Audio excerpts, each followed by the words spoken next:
done for Adam Schiff, because he created 3 years of a massive fallacy that did so much damage to this country and made us miss probably one of the most important stories of our lifetime.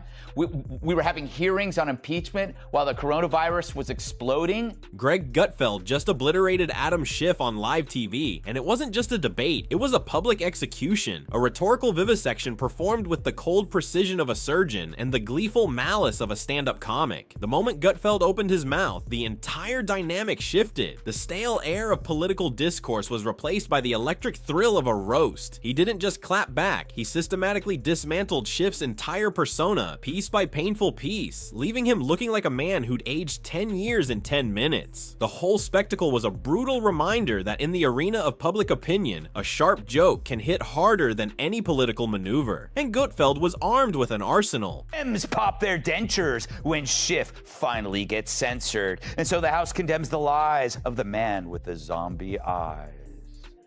Last night, the House voted on party lines to censure Adam Schiff for promoting the Trump-Russia collusion hoax, which was as believable as Brian Kilmeade getting fan mail. 2 for 2. Schiff becomes only the 26th member ever to be censured, but to his credit, he's still the only member to have a 12-inch neck. The curb and the irony is superb. He went crying to mommy on an app run by Chinese commies. Congressman Adam Schiff announced this morning he's running for U.S. Senate in California, which is guaranteed to boost U-Haul rentals headed for Texas.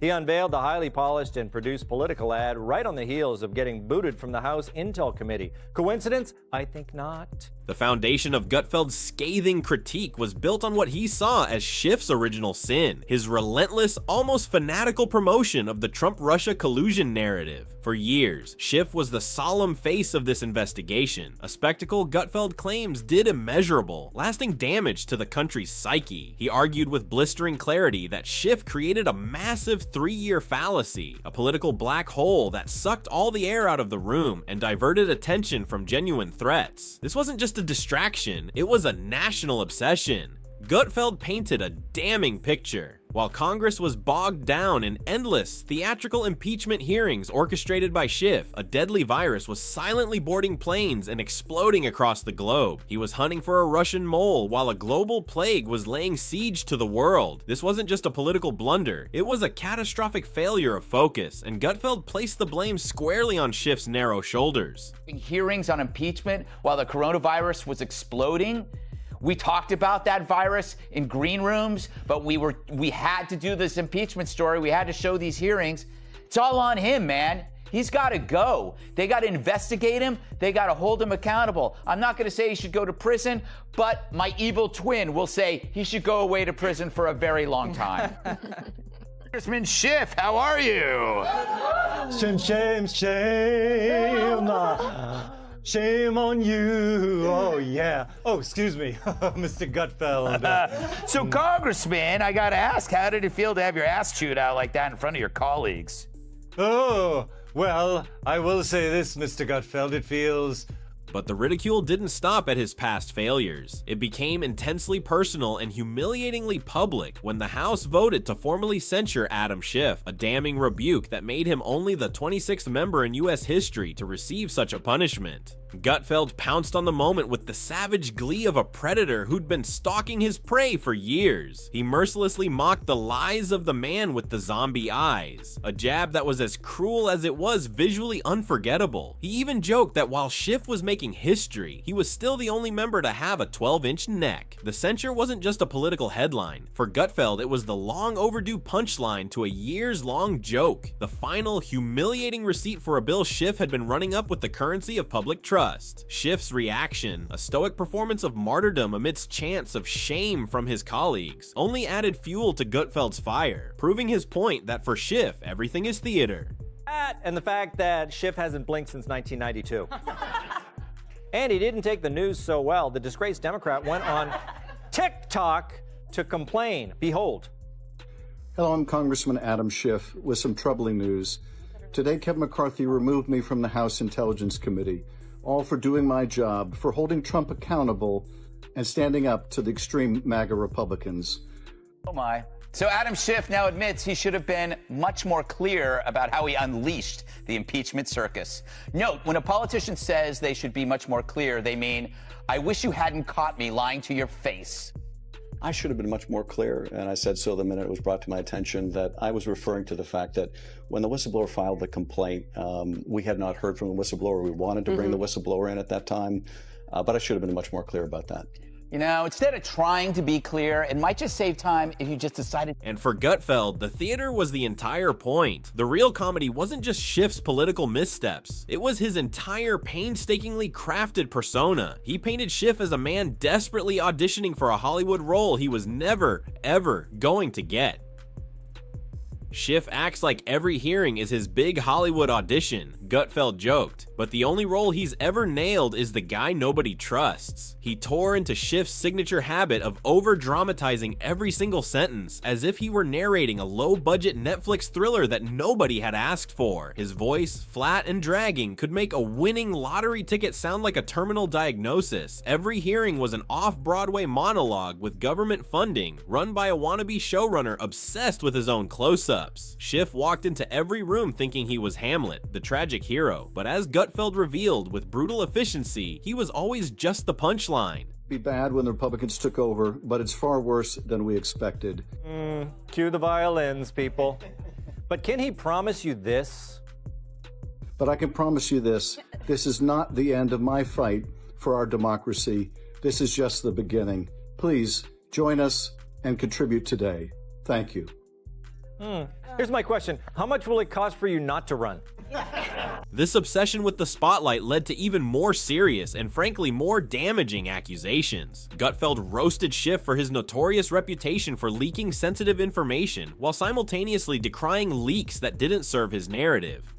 The guy leaks more than a broken faucet, he laughed, delivering the line with a killer's precision. Classified info, public trust, basic logic, you name it, he spills it. Gutfeld brilliantly compared Schiff's constant claims of holding secret, damning evidence to a carnival barker screaming "step right up," only for the tent to fall flat every single time. The hype was immense, the delivery was solemn, but the result was always a fizzle of disappointment. Gutfeld nailed the core of the issue, describing Schiff as having a situationship with the truth. He didn't tell full-on lies, he hosted them like Airbnb guests, giving them a nice place to stay, letting them hang around, and even offering breakfast before quietly showing them the back door when they'd overstayed their welcome.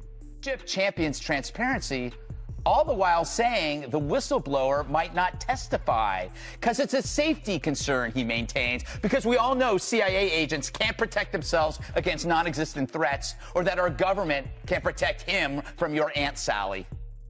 Our primary interest right now is making sure that that person is protected. Indeed, now there's more than one whistleblower that they are protected. And given that we already have the call record, we don't need the whistleblower who wasn't on the call to tell us what took place during the call. We have the best evidence of that. People on the planet, and I guess he makes it work, Tyrus.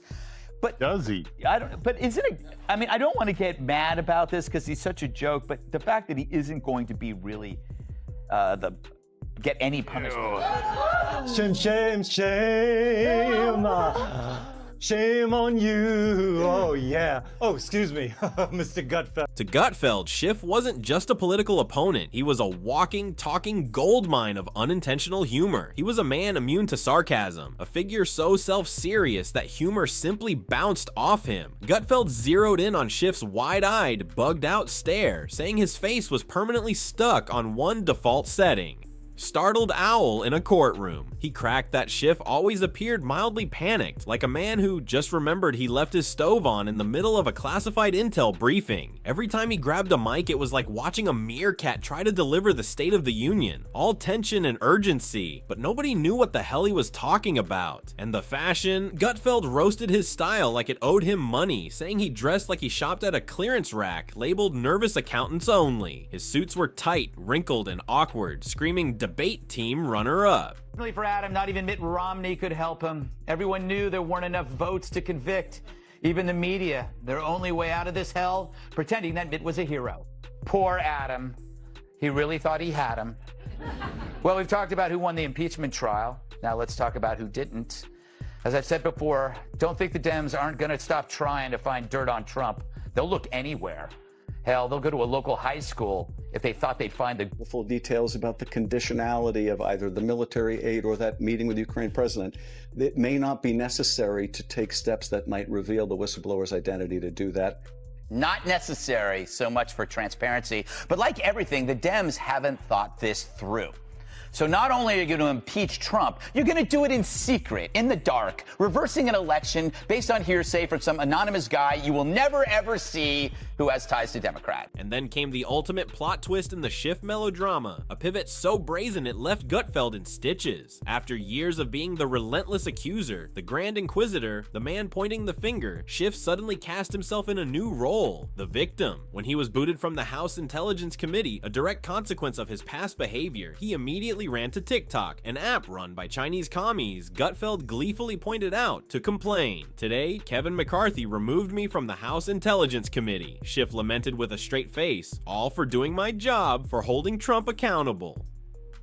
Gutfeld burst out laughing at the sheer, unadulterated audacity of it all. The man who had spent years spinning wild theories and dominating the airwaves was now clutching his pearls over being called out. He wasn't silenced, Gutfeld snapped, cutting through the performance. He was just fact-checked. In Gutfeld's world, that's not suppression, it's accountability. Victimhood was just Schiff's newest costume, complete with pre-scripted outrage and trembling monologues. In the end, Gutfeld painted a devastatingly funny picture of a man completely lost in his own drama, a political actor who had stayed on stage long after the curtain fell. He imagined Schiff's dream scenario, a lonely stage, a single dramatic spotlight, and Adam Schiff whispering lines from declassified documents to a silent, ghostly crowd, truly believing every word was saving the nation. He wasn't just misguided or a simple fraud, he was delusional, caught in a never-ending audition for a role nobody ever offered, delivering lines no one wanted in a play that had already ended. He genuinely believed he was the conscience of Congress, the final firewall against tyranny, and that to Gutfeld was the real comedy. The show was a hit, but only in his own mind. Meanwhile, Gutfeld stood backstage, mic in hand, smirking like a stand-up comic who didn't even need to write new material. He knew the sequel was already in production because with a character like Adam Schiff, the drama never ever stops.